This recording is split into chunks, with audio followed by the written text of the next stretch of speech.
I'm Leah, 28, and until 3 days ago, I thought I had my life figured out. Then my boss walked into my cubicle with that look, you know the one, and said the words that turned my world upside down. Budget cuts, Leah. I'm sorry. Just like that. 5 years of loyalty, overtime, and skipped lunches meant nothing. The security guard who watched me pack my desk didn't even have the courtesy to look apologetic. Where are you watching from today? Drop your location in the comments below and hit that like and subscribe button if you've ever felt completely blindsided by life. You'll definitely want to stick around for what happened next. See, I've always been the family's designated fixer. Not the smartest sister. That's Madison with her law degree. Not the most charming. That's definitely my cousin Tyler who could sell snow to Eskimos. But I was the reliable one. The one who paid mom's late electric bills without being asked. The one who drove dad to his doctor appointments when his back went out. The one who listened to everyone's problems and somehow always had a solution. Being fired 3 days before New Year's wasn't just a career setback, it was an identity crisis. For the first time in my adult life, I didn't have answers. I didn't have money to throw at family problems. I didn't even have money to buy my traditional contribution to our New Year's party, the expensive champagne that everyone expected but no one ever thanked me for. I sat in my car outside the office building for an hour, watching my former colleagues leave for lunch, wondering how I was going to break the news to my family. The holidays were supposed to be about togetherness, but I felt more alone than ever. My savings account had exactly $847 left after rent and groceries. My severance package was generous enough to cover next month's bills, maybe two if I lived on ramen noodles. The worst part? I'd been so focused on taking care of everyone else that I'd never built a safety net for myself. While I was paying for Madison's bar exam prep course and Tyler's rent when his startup failed, I should have been planning my own future. But that's what good daughters do, right? Put family first, even when family doesn't appreciate it. I drove home to my modest one-bedroom apartment, the same place I'd lived for 4 years, because I couldn't afford anything better after helping everyone else achieve their dreams. The silence felt deafening. No congratulatory calls for landing a promotion, no family check-ins asking how I was handling the stress. Just me, my unemployment letter, and the crushing realization that maybe I'd been giving more than I was receiving all along. That night, I did something I rarely did. I reached for the lottery ticket I'd bought from the corner store. Same numbers I'd played for years.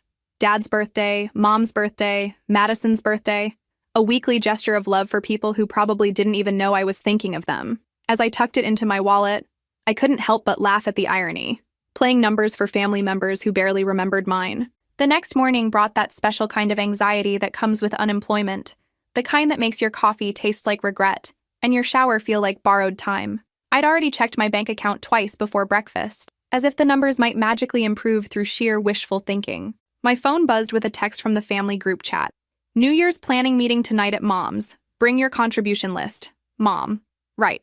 Because nothing says happy holidays like discussing who's bringing what to a party I couldn't afford to participate in properly. I stared at that text for 5 full minutes, watching those 3 dots appear and disappear as other family members typed their enthusiastic responses. Madison. Can't wait. I'll bring my famous spinach dip and whatever else you need. Tyler. My girlfriend makes killer deviled eggs. We're covered. Uncle Jim. Helen and I will handle decorations as usual. Even my teenage nephew Mason chimed in. I'll DJ again this year. Got some great new playlists. Everyone had their role, their contribution, their place in the family ecosystem. And then there was me. Suddenly unemployed, suddenly broke, suddenly without anything meaningful to offer except my presence, which apparently wasn't enough. I spent the day updating my resume and scrolling through job listings that either required experience I didn't have or paid less than my rent. By evening, I'd submitted 12 applications and received 3 automated rejections. The meeting at Mom's house loomed ahead like a tribunal. Walking into my childhood home felt different this time. The familiar smell of Mom's vanilla candles and Dad's after-dinner coffee couldn't mask the anxiety churning in my stomach. Everyone was already gathered in the living room, spread across the sectional sofa with their drinks and snacks, looking like a Norman Rockwell painting of family togetherness. Leah! Mom called out from her position as unofficial meeting coordinator. Perfect timing. We were just going through the party timeline. I settled into the remaining spot, the uncomfortable wooden chair from the dining room that someone had dragged over. Even the furniture arrangement seemed to highlight my outsider status. Madison looked effortlessly put together in her designer sweater, probably paid for by her law firm bonus. Tyler wore that confident smile of someone whose problems always got solved by other people. So, Dad said, consulting his color-coded spreadsheet because of course he had a spreadsheet. We're looking at about 50 guests this year. The usual crowd plus some new neighbors and Madison's boyfriend. Madison beamed at the mention of Brad, her investment banker boyfriend who drove a Tesla and never remembered my name. He's so excited to experience our family traditions. Wonderful, Mom said. Now, let's go through contributions. Tyler and Sarah are handling appetizers. Jim and Helen have decorations. Mason's our entertainment coordinator. She continued down the list while I tried to calculate if I could afford a bottle of decent champagne and still eat for the rest of the week. The answer was no. When Mom got to my name, the room fell slightly quiet. All eyes turned to me with that expectant look I'd grown to dread. This was usually the moment where I'd announce my grand contribution, the expensive champagne, the custom cocktail ingredients, or the professional-grade sound system rental. Instead, I cleared my throat and said the words that changed everything. Actually, I need to tell you all something. The silence that followed my announcement stretched longer than a bad first date. 6 pairs of eyes stared at me with expressions ranging from confusion to mild concern, like I'd just announced I was joining a circus instead of sharing that I'd lost my job. Lost your job? Dad repeated, as if the concept was too foreign to process. But you just got promoted last year. Promotions don't make you immune to budget cuts, I said, trying to keep my voice steady. The whole marketing department got restructured. Last hired, first fired. Madison set down her wine glass, the good wine that Mom only brought out for special occasions or when Madison visited. That's terrible, Leah. But surely you saw it coming. Usually there are signs. Because clearly, if I'd been paying attention instead of being blindsided while working late on a campaign that would never launch, I could have prevented corporate downsizing through sheer willpower and positive thinking. It happened fast, I said. Budget meeting Monday, pink slips Tuesday. Well, that explains the energy tonight, Tyler chimed in with his trademark grin. You've been giving off some serious doom and gloom vibes since you walked in. Doom and gloom vibes, right? Because losing my primary source of income 3 days before Christmas was really just a minor attitude adjustment away from being resolved. Mom leaned forward with that concerned expression she usually reserved for stray cats and neighborhood gossip. How long will you be out of work? Surely someone with your experience won't have trouble finding something new. I hope not. But the reality is that I might not find something immediately. And even when I do, it probably won't start until after the holidays. I took a deep breath, preparing to say the words that felt like admitting defeat, which means I might not be able to contribute to the party the way I usually do. The room's energy shifted like someone had changed the channel from a feel-good movie to a documentary about economic hardship. Suddenly, everyone was very interested in their drinks, their phones, the pattern on Mom's throw pillows. Anywhere but looking directly at me. What exactly are you saying? Uncle Jim asked, his voice carrying that edge of irritation he usually reserved for traffic jams and restaurant wait times. I'm saying I'm scared, I said quietly. I'm saying that for the first time in years, I don't have a solution ready. I'm saying I might need to skip contributing to the party fund this year because I need to focus on rent and groceries. The words hung in the air like smoke from a burnt dinner, acrid, unwelcome, and impossible to ignore. I watched my family process this information, and something cold settled in my stomach as I realized I might have just made a terrible mistake. This is supposed to be a planning meeting, Madison said after a long pause. Not a therapy session. Tyler nodded in agreement. Maybe you should focus on being more positive. New year, new opportunities, right? More positive. New opportunities. Their responses felt like band-aids on a broken bone, small, inadequate gestures that missed the point entirely. I wasn't asking for career advice or motivational quotes. I was asking for understanding from the people who were supposed to care about me most. But as I looked around the room, I realized something that should have been obvious years ago. My family was comfortable with me as the giver, not the receiver. They'd grown accustomed to my stability, my reliability, my endless capacity to solve problems without creating any of my own. The meeting continued around me, with conversations about menu planning and decoration themes, but I felt increasingly disconnected from it all, like I was watching my family through a window instead of sitting in the same room. The next few days passed in a blur of job applications and awkward family interactions. Nobody called to check how I was handling the unemployment situation. Nobody offered words of encouragement or asked if I needed anything. It was as if my admission of vulnerability had made me temporarily invisible. Then came the family group text that changed everything. It started innocently enough on December 30th. Mom posted a cheerful message. Final reminder about tomorrow night. Party starts at 8 p.m. Can't wait to see everyone. The responses flooded in with typical family enthusiasm. Madison. So excited. Brad can't wait to meet everyone properly. Tyler. Sarah and I will be there with bells on. Literally, she bought Jingle Bell earrings. Uncle Jim. Helen's making her famous cheese ball. Then Madison added, will this be more of an upbeat celebration this year?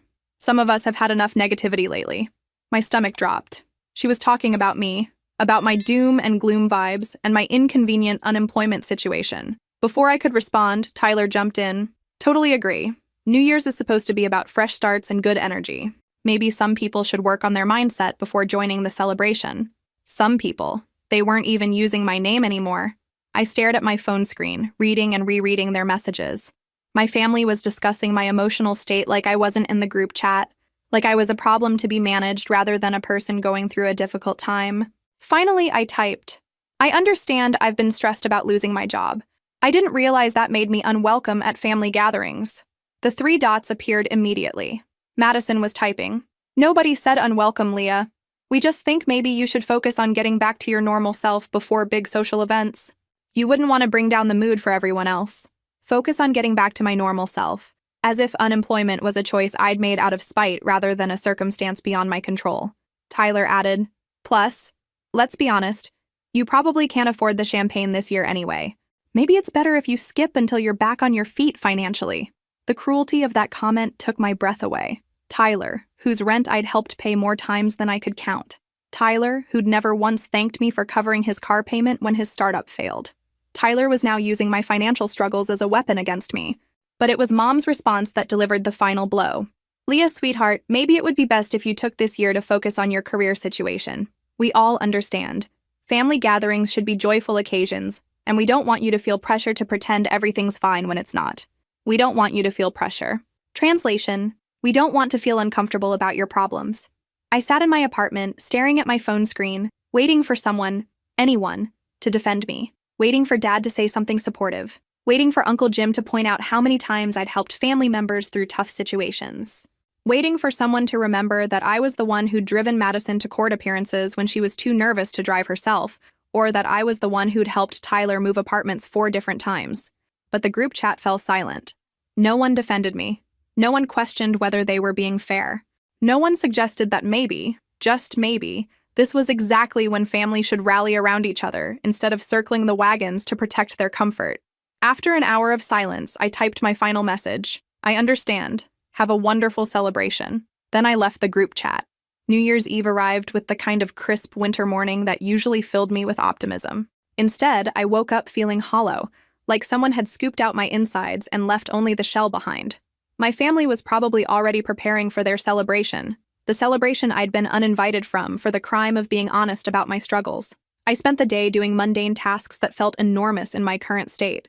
Grocery shopping with a carefully calculated list, doing laundry in the building's basement, organizing my already organized apartment, anything to avoid thinking about the evening ahead.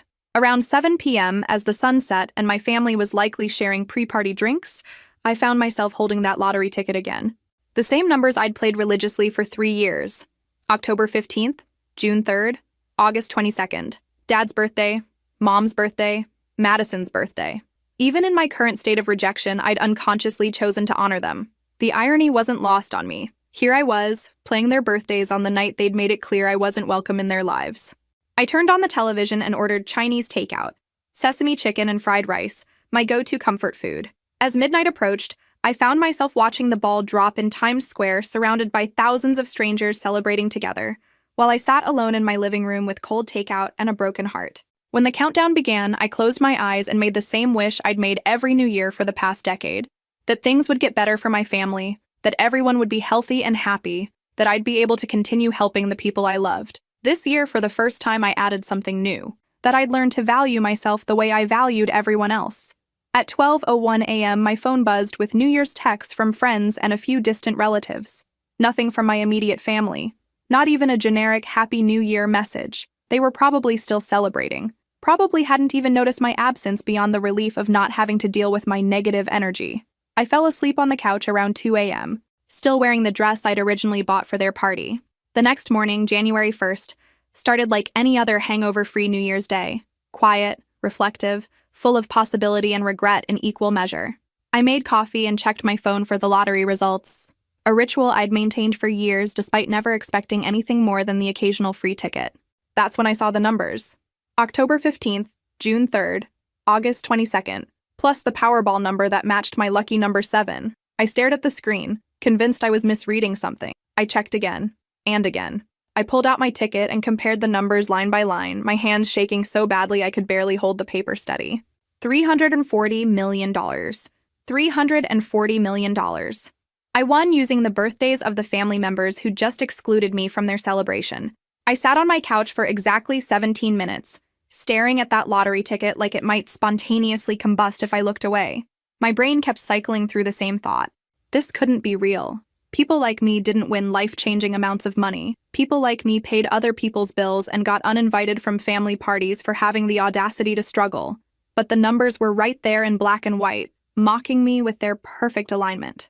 My first instinct was to call someone, to share this impossible news with another human being who could confirm I wasn't having some kind of breakdown. But who could I call? My family had made their position clear.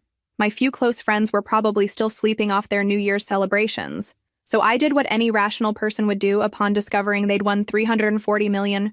I Googled what to do if you win the lottery, and spent 2 hours reading articles about tax implications and lottery lawyers. By 10 a.m., I'd created a mental to-do list that started with call lottery office and ended with figure out how to navigate suddenly having more money than God. But first, I needed coffee and the illusion of normalcy. I was standing in my kitchen, holding my lottery ticket and wondering if this was all an elaborate dream, when my phone started buzzing. Not just a text or call, continuous buzzing like someone was having a technological seizure.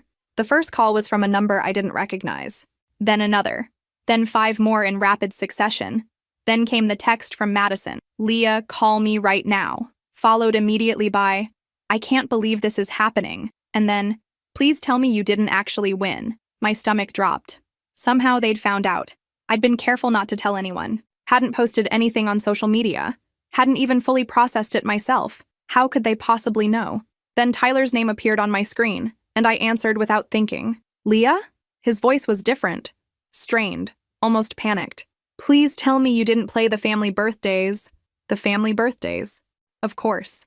Mom had probably seen the winning numbers on the news and recognized the dates immediately. October 15th, June 3rd, August 22nd. Dates she'd celebrated for years. Dates that were permanently etched in family memory. Tyler, Holy shit, Leah. Holy shit. You actually did it. You actually won. His voice cracked slightly. $340 million. With our birthdays. Our birthdays. Interesting how they'd suddenly become our birthdays again. Before I could respond, he continued. Listen, I know things got a little heated the other day. Family stress, you know? But we're all so excited for you. This is incredible. This is life-changing for everyone. Life-changing for everyone. Not life-changing for me, life-changing for everyone. As if my lottery win was a family lottery win, as if the money I'd won with my own ticket using numbers I'd chosen was somehow a collective windfall. Tyler, I need to... Mom wants to talk to you. We all want to celebrate. Can you come over?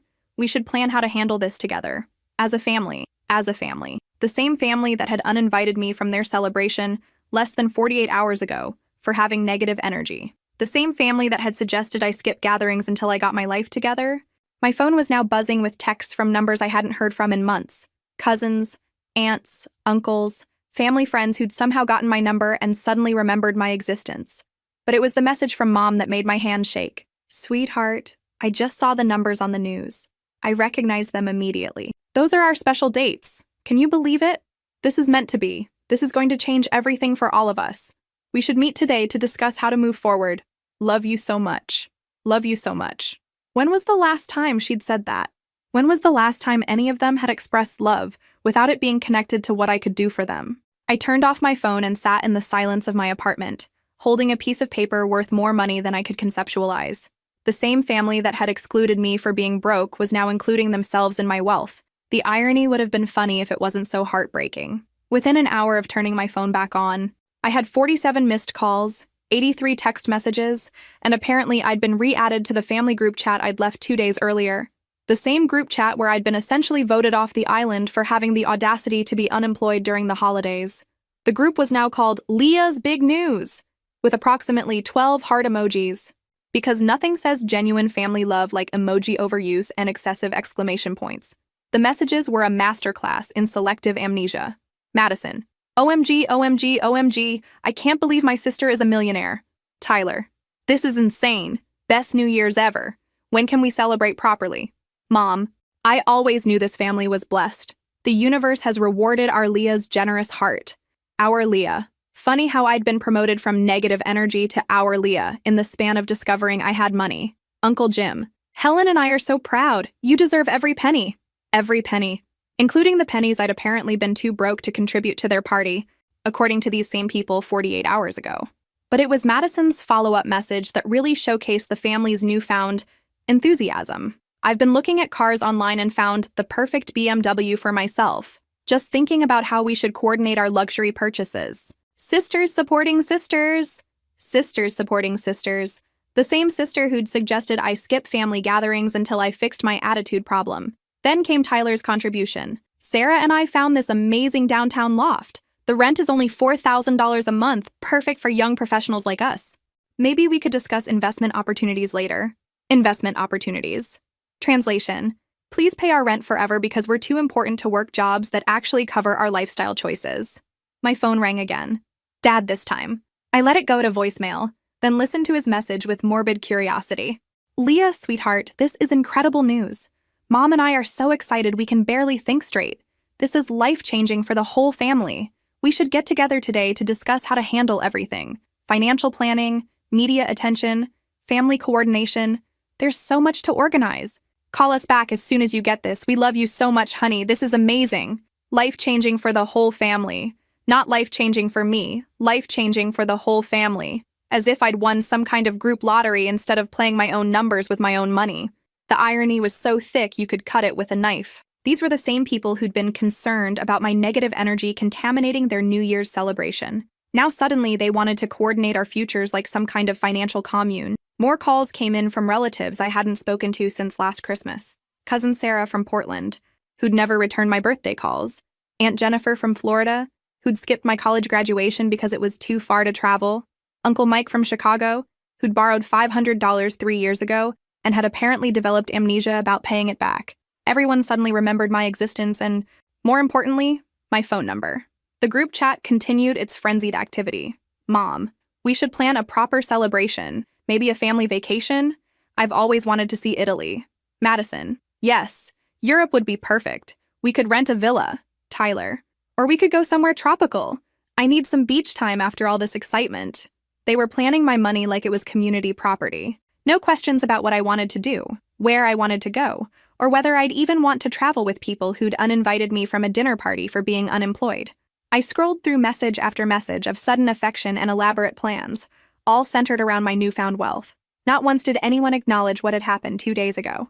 Not once did anyone say, hey, maybe we were too harsh when we kicked you out of the family celebration. Instead, it was all hearts and emojis and carefully crafted messages about how this windfall was meant to be, and how we were all blessed, and how the family had always been so close. Have you ever experienced something so surreal that you wondered if you'd accidentally stepped into an alternate universe? Drop your location in the comments if you've ever watched people completely rewrite history to suit their current needs. I turned my phone face down and walked to my kitchen window. Outside, the world looked exactly the same as it had yesterday. Same apartment building across the street, same traffic pattern, same gray January sky. But inside my apartment, inside my life, everything had shifted into something I barely recognized. The family that had excluded me for having problems now wanted to include themselves in my solution. And somehow, I was supposed to pretend that made perfect sense. I spent the next 3 days in what I can only describe as strategic silence. My phone continued its relentless assault of calls, texts, and voicemails, but I'd learned something valuable from my family's recent behavior. Sometimes the most powerful response is no response at all. Instead of rushing to answer their suddenly urgent need for communication, I did something they'd never taught me to do. I prioritized my own needs first. My first stop was a law office downtown, where I met with Patricia Morrison, a lawyer who specialized in lottery winners. Yes, that's apparently a real specialty. Who knew there were enough lottery winners to keep attorneys busy? Patricia was a no-nonsense woman in her 50s who looked at my ticket like it was just another Tuesday morning. First things first, she said, examining my documentation. We need to establish a trust, set up tax planning, and create boundaries around disclosure and access to funds. How much have you told your family? They figured it out on their own. Recognize the numbers. Patricia raised an eyebrow. And I'm guessing they have opinions about how you should spend your winnings? I showed her my phone, still buzzing with notifications. She glanced at the screen and actually laughed. Standard family lottery syndrome. Everyone suddenly becomes a financial advisor and a loving relative simultaneously. How close were you to these people before you won? Close enough that they uninvited me from New Year's Eve for being unemployed. Ah, Patricia leaned back in her chair. Then we definitely need to discuss setting clear boundaries. Legal ones. My next stop was a financial advisor's office, where David Chen walked me through the reality of having more money than I could spend in 3 lifetimes. After taxes, I'd still have enough money to buy a small country, or at least a really nice house in every state. The key, David explained, is to think of this as generational wealth, not just personal wealth. What legacy do you want to create? What causes matter to you? And yes, you can help family members, but it should be strategic, not emotional. Strategic, not emotional. If only I'd learned that lesson before spending years bankrolling everyone else's dreams while neglecting my own. That evening, I finally looked at my phone properly. The family group chat had evolved into something resembling a shopping channel crossed with a therapy session. Madison, I've been thinking about law school debt forgiveness. This could really help my career trajectory. Tyler, student loans are such a burden on young people. This is a chance to invest in education. Mom, your father's truck needs major repairs. Nothing fancy, just reliable transportation. Dad, the house could use some updates. Kitchen renovation, maybe a pool for family gatherings. Each message was carefully crafted to sound reasonable, practical, necessary. Nobody was asking for yachts or diamonds, just debt relief, home improvements, educational investments.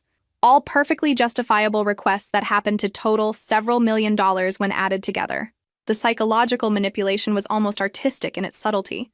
They weren't being greedy. They were being practical. They weren't demanding money. They were presenting investment opportunities. They weren't exploiting me. They were including me in their financial planning. But here's what was truly fascinating. Not one person had asked how I was feeling about winning. Not one person had acknowledged that this might be overwhelming or life-changing for me personally. Not one person had said, "This must be surreal for you. How are you processing all of this?" Instead, every message focused on what my windfall could do for them. Uncle Jim's message was particularly enlightening. "Leah, honey, I've been thinking about that conversation we had about starting a business. Remember how you always said you'd support family ventures? This could be the perfect opportunity to invest in something meaningful." I had no memory of any conversation about supporting his business ventures, but apparently my lottery win had triggered everyone's selective recall about promises I'd supposedly made. My phone rang. Madison again. This time I answered. "Leah, finally! I've been worried sick about you." Worried sick about me, the person who'd been strong enough to handle unemployment alone, but apparently couldn't handle sudden wealth without immediate family intervention. "I'm fine, Madison, just processing everything." "Of course you are, this is huge. But that's why you need family support right now. We should all get together and make some plans. You know, figure out the smartest way to handle everything." The smartest way. Because clearly, as the person who just won $340 million, I was too stupid to handle my own financial decisions without a committee of relatives who'd never successfully managed their own money. "I've been thinking," she continued, "and I really think we should approach this as a family unit. Pool our resources, coordinate our investments, maybe even look into some joint ventures. Think of the opportunities. Joint ventures, where everyone shares the risks, but I provide the capital." "Madison," I said carefully, "what exactly do you think my winning the lottery means for the rest of the family?" "Well, it means we're all blessed. This isn't just your win, Leah. This is a family win. The universe has chosen our family for abundance." The universe had chosen our family, not me, our family. Because apparently when I bought a lottery ticket with my own money and played numbers I'd chosen, the universe was actually making a family-wide investment decision. "I need to go," I said. "I'll call you later." "When?" "We really need to talk soon. There's so much to figure out." "Soon," I said, and hung up. I sat in my apartment, looking out at the city lights, and realized something profound. My family's reaction to my lottery win was teaching me more about their true feelings than years of previous interactions ever had. After a week of silence, I finally decided it was time to respond, but not in the way my family expected. I spent 2 days crafting a single message, not because it was complicated, but because I wanted every word to be intentional. Patricia had reviewed it for legal clarity, David had checked the financial implications, and I'd read it out loud approximately 50 times to make sure it said exactly what I meant. On January 8th, I rejoined the family group chat and sent one message. "I understand everyone is excited about the lottery win. I've spent the past week working with financial advisors and lawyers to handle this responsibly. I've decided to help each family member with a one-time gift to address immediate financial needs. Mom and Dad, $50,000. Madison, $25,000 towards student loans. Tyler, $15,000. Uncle Jim and Aunt Helen, $20,000. These amounts are sufficient to address debt relief and provide a fresh start. Transfers will be completed by Friday. Please understand that this is my final financial assistance to family members. Future requests will be declined. I hope you understand that I need to manage this windfall responsibly for my own future. Love, Leah. The silence that followed was deafening. For exactly 47 minutes, nobody responded. I could practically hear the frantic phone calls happening behind the scenes, the confused discussions about whether I was serious, the calculations about whether their individual amounts were fair compared to everyone else's. Then the responses started. Tyler. Wait, $15,000? I thought we were talking about life-changing amounts here. My student loan balance alone is $85,000. Madison. $25,000 doesn't even cover half my law school debt. I thought we were going to approach this as a family investment strategy. Mom. Sweetheart, I think there might be some confusion about how we should handle this blessing.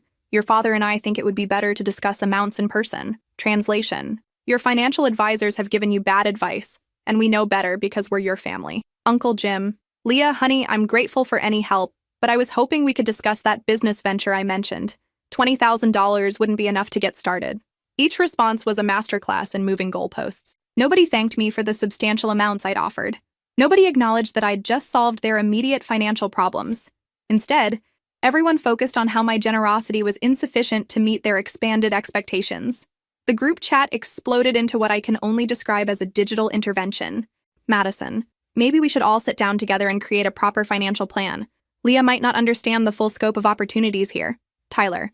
Yeah, this seems really limited thinking. We're talking about generational wealth, not just a few $1,000s. Mom. I think Leah is getting bad advice from those lawyers and financial people. They don't understand family dynamics. Dad. We should handle this internally. Family money should be managed by family. Family money. There it was. My lottery winnings had somehow transformed into family money that required group management. My phone started ringing immediately. Madison first, then Mom, then Tyler. I let them all go to voicemail and listened to each message with growing amazement at their audacity. Madison's voicemail. Leah, I'm really concerned that you're not thinking this through properly. $25,000 is nice, but it's not strategic. We need to think bigger picture here. Call me back so we can discuss this rationally. Mom's voicemail. Sweetheart, I'm worried that these professionals you're working with don't understand our family's needs. This should be a family decision, not something you handle alone. We love you and want to help you make smart choices. Tyler's voicemail. Dude, I don't think you realize how much money $340 million actually is. You're thinking small. We could all benefit so much more if we approach this strategically. Let's talk soon, okay? Each message carried the same underlying assumption. I was too naive, too overwhelmed, or too inexperienced to handle my own financial decisions without their guidance. But here's what was truly remarkable about their responses. Not one person said thank you. Not one person acknowledged that $50,000 would pay off their credit cards, or that $25,000 would eliminate years of loan payments, or that $15,000 could change someone's immediate financial situation dramatically. Instead, every response focused on how my generosity was actually inadequate, how I was thinking too small, how I needed their help to properly manage wealth that I'd won, and they'd contributed nothing toward except their birthdays, which, let's be honest, they'd have had anyway, whether I played the lottery or not. That evening, I made the transfers exactly as I'd promised. $140,000 total, distributed according to my original plan. Each family member received an email notification with the transfer details, and a simple note, as promised. Hope this helps with your fresh start. What do you think will happen next? Drop a prediction in the comments below, because their reaction to receiving free money was somehow even more telling than their reaction to me winning it. The responses to actually receiving the money were enlightening. You'd think that receiving tens of thousands of dollars in free money would generate some gratitude. You'd be wrong. The complaints started within hours of the transfers clearing. Tyler called first. Leah, there's been some kind of mistake with the transfer. I only received $15,000, but my student loans are $85,000. I think you might have typed the wrong amount. I typed the exact amount I intended to send. But that doesn't make sense. $15,000 won't even make a dent in my debt. I thought we agreed this was supposed to be life-changing money. We agreed. Interesting how Tyler had appointed himself as a participant in decisions that were entirely mine to make. It's enough to make your minimum payments for over a year while you figure out a longer-term plan. Leah, I think you're not understanding the bigger picture here. You have $340 million. Giving me $15,000 is like me giving you 15 cents. It's insulting. Insulting. Receiving $15,000 for free was insulting. I wondered if Tyler would find it less insulting to receive nothing at all, but I kept that thought to myself. Madison's call came next. We need to talk about the transfer amount. $25,000 is generous, but it's not strategic. If you really want to help me succeed in my career, paying off all my student loans would be an investment in the family's future earning potential. An investment in the family's future earning potential. Madison had somehow reframed my gift as a business investment that would eventually benefit me financially. Madison, $25,000 pays off a significant portion of your debt, but not all of it. And leaving me with partial debt doesn't actually solve the problem. It's like fixing half a broken bone.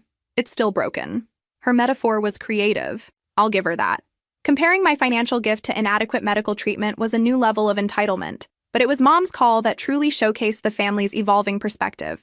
Leah, sweetheart, your father and I are grateful for the $50,000, but we've been talking and we're concerned about your approach to this whole situation. My approach to winning the lottery? Your approach to family. This blessing isn't just about you, honey. It's about all of us.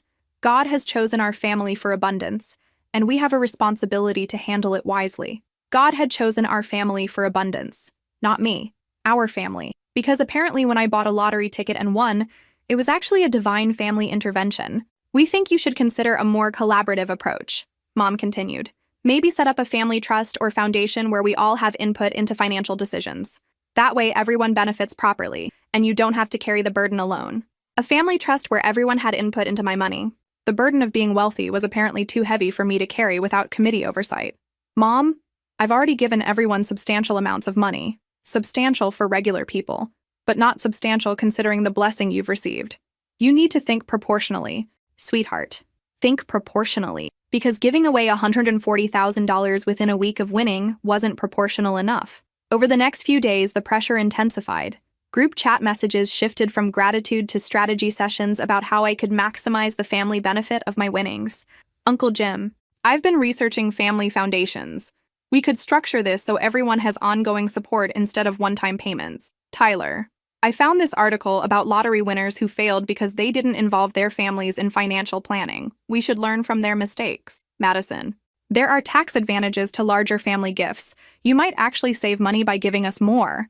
Each message was carefully crafted to suggest that giving them more money would somehow benefit me. More tax advantages. Better financial planning. Reduced burden. All I had to do was surrender control of my winnings to people who'd uninvited me from New Year's dinner for being unemployed. The most remarkable part wasn't their requests for more money. It was their complete inability to acknowledge what I'd already given them. No thank you cards. No expressions of gratitude. No recognition that I'd just eliminated years of their financial stress with the click of a button. Instead, every conversation focused on why my generosity was inadequate, why I needed their guidance, and why my lottery win was actually a family responsibility that required group management. I started keeping a running list of their justifications for why I owed them more money. The list included, it's not about the money, it's about family unity. You need our help to manage this properly. God intended this blessing for all of us. We're looking out for your best interests.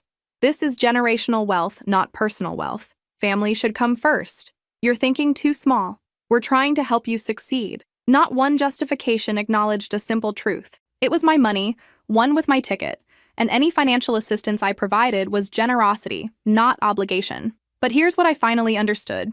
My family's reaction to my lottery win wasn't about greed. It was about control. For years, they'd been comfortable with me as the family problem solver, the one who paid late bills and covered emergencies. That dynamic required me to have resources, but not too many resources. Enough to help them, not enough to be independent. My lottery win had disrupted the family ecosystem. Suddenly, I had power they couldn't manage, resources they couldn't control, and independence they couldn't influence. Their solution wasn't to adjust to this new reality. It was to reshape my windfall into something that restored the old dynamic with them as beneficiaries and me as the provider, just on a much larger scale. The realization was both heartbreaking and liberating. 3 weeks after I'd made the transfers, Dad called with an unusual request. Leah, your mother and I would like to talk to you, in person. Not about money, he added quickly. About family. Something in his voice was different, quieter, less certain than the confident tone he'd used when explaining why I should establish a family trust. I agreed to meet them at a neutral location, a coffee shop downtown where we couldn't be overheard and couldn't trap each other in anyone's personal space. When I arrived, they were already seated at a corner table, looking older somehow than they had just a month ago. Mom's eyes were red-rimmed, and Dad's usual confident posture had collapsed into something resembling defeat. "Thank you for coming," Mom said, her voice barely above a whisper. "We weren't sure you would." I ordered coffee and waited. Whatever this conversation was going to be, I'd learned the value of letting other people fill uncomfortable silences. Dad cleared his throat. "We've been doing a lot of thinking since you sent that money. About the lottery, about the family meetings, about—" He paused, seeming to struggle with the words. "About how we've treated you." This was not the conversation I'd expected. Mom leaned forward. "Leah, we owe you an apology." Several apologies, actually. I stayed silent, stirring my coffee and waiting for the inevitable "but" that would explain why their behavior was actually justified. Instead, Mom's voice cracked. "We failed you. When you lost your job, when you reached out to us, when you needed support, we failed you completely." Dad nodded. "We were so concerned about protecting our comfort, our celebration, our good mood, that we forgot the most basic rule of family. You show up when someone is struggling, not when they're celebrating." I stared at them, waiting for the catch, the condition, the explanation for why this was actually my fault somehow. Mom continued, tears now flowing freely. "I've been playing that group chat conversation over and over in my head. You were scared and vulnerable, and instead of supporting you, we made you feel ashamed for having problems. Madison called you a source of negative energy," Dad added, "and we said nothing. Tyler joked about you being too broke to buy champagne, and we said nothing. We let them exclude you from your own family's celebration, and then we supported their decision." The words I'd been waiting to hear for months were finally being spoken, but they felt strange in the air between us, like a foreign language I'd once known, but had forgotten how to understand. "When we saw those lottery numbers," Mom said, "when I realized they were our birthdays, my first thought wasn't joy for you. It was relief for us. Relief that our financial problems might be solved. Relief that maybe we could stop feeling guilty about how we treated you because now everything would work out." Dad's hands were shaking as he reached for his coffee. "We turned your generosity into an expectation, your kindness into an obligation. We spent years taking advantage of your willingness to help, and when you won the lottery, we saw it as vindication that we'd been right to depend on you. But we were wrong," Mom whispered. "We were wrong about everything. We raised you to be giving and responsible, and then we punished you for not being invulnerable. We taught you to put family first, and then we showed you that family meant everyone except you." I felt something shifting inside me. Not forgiveness exactly, but recognition. They were finally seeing what I'd been trying to show them for years. "The money you sent us," Dad continued, "it was incredibly generous, more than generous, and our response was to complain that it wasn't enough. Do you know how that sounds? Do you know what that says about us as people? It says," Mom answered for him, "that we've become exactly the kind of people we used to judge, the kind who take advantage of family generosity and then demand more." They sat in silence for a moment, letting the weight of their admission settle between us. "We don't want your money," Dad said finally. "Well, we do want it, which is part of the problem. But we want our daughter more. We want the chance to be the parents you deserved when you were struggling, not just when you're wealthy." Mom reached across the table, her hand stopping just short of mine. "We know we can't undo the damage we've done. We know we can't take back choosing comfort over compassion. But we wanted you to know that we see it now. We see how badly we failed you, and we're sorry." The apology hung in the air like morning fog. Real, substantial, but fragile. I could feel the sincerity in their words, see the genuine remorse in their faces, but I could also feel the scar tissue that had formed around the wounds they'd inflicted. "I appreciate you saying this," I said carefully. "It means more than you know to hear you acknowledge what happened." "But?" Dad asked, reading my hesitation correctly. "But acknowledging what happened doesn't undo it, and I need to protect myself from it happening again." Mom nodded, tears still streaming. "We understand. We don't expect forgiveness. We just needed you to know that we know we were wrong. For the first time in my adult life, my parents were taking full responsibility for their actions without trying to manage my response to their behavior. It was exactly what I'd needed to hear, and it came exactly too late to change what I'd already decided to do." I sat with my parents for another hour that day, drinking coffee and having the most honest conversation we'd ever shared. They told me about their fears: fear of financial insecurity, fear of disappointing their children, fear of admitting they'd made mistakes. I told them about my hurt, the years of feeling invisible, the exhaustion of being everyone's solution, the heartbreak of being excluded when I finally needed support. But here's the thing about profound conversations: they don't automatically repair profound damage. When I got home that evening, I did something I'd been planning for weeks. I called Patricia Morrison and David Chen and told them to proceed with the plans we'd discussed. Within a month, I'd purchased a house in a city 3 hours away, far enough to require intentional contact, close enough for emergencies. I'd enrolled in graduate school, something I'd wanted to do for years but had never been able to afford. I'd started a small private foundation focused on supporting people during employment transitions, and I'd changed my phone number. The new number went to immediate family only: Mom, Dad, and Madison, with a clear message: emergency contact only. Tyler received a letter explaining that his pattern of financial dependence and criticism had made a relationship impossible for me. Uncle Jim and Aunt Helen received a similar letter, thanking them for the good memories but explaining that I needed space to build a life without constant financial requests.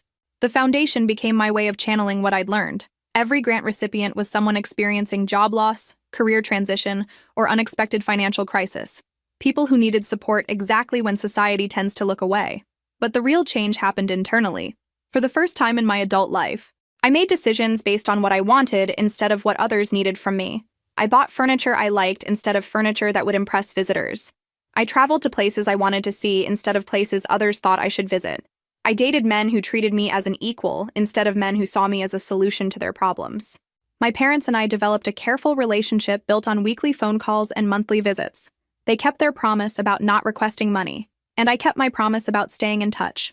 Madison and I talked occasionally, usually about work or books, carefully avoiding any topic that might lead to financial discussions. The rest of the family gradually stopped calling. 6 months after winning the lottery, I was sitting in my new backyard, a small garden space I'd designed myself, when I realized something profound. Winning $340 million had changed my circumstances, but losing my illusions about family had changed my life. For years, I'd believed that being a good daughter meant being endlessly available, endlessly generous, endlessly willing to sacrifice my own needs for others' comfort. I'd confused love with utility, thinking that my value to my family came from my ability to solve their problems. The lottery win had forced everyone's true feelings into the open. My family's love had been conditional on my usefulness. Their support had been contingent on my maintaining the role they'd assigned me. Their inclusion had depended on my never having needs of my own. But discovering that I'd been playing a rigged game didn't make me bitter. It made me free. Free to build relationships based on mutual respect instead of one-sided utility. Free to define success by my own standards instead of others' expectations. Free to say no without guilt, and yes without resentment. The most expensive lesson of my life had cost me a family, but it had given me something invaluable: myself. I still play the lottery occasionally, though I've changed my numbers. Instead of playing birthdays of people who took my love for granted, I play dates that matter to me: the day I started graduate school, the day I bought my house, the day I learned to value my own worth. I don't expect to win again. Lightning doesn't strike twice, and I don't need it to. But if it does happen, I'll be ready. I know exactly who I am now, and more importantly, I know exactly who deserves to be part of my life. Sometimes the real jackpot isn't money, it's clarity. And sometimes losing the people you thought you needed is the only way to find the person you actually are. If this story resonated with you, make sure to like and subscribe for more stories about finding strength in unexpected places.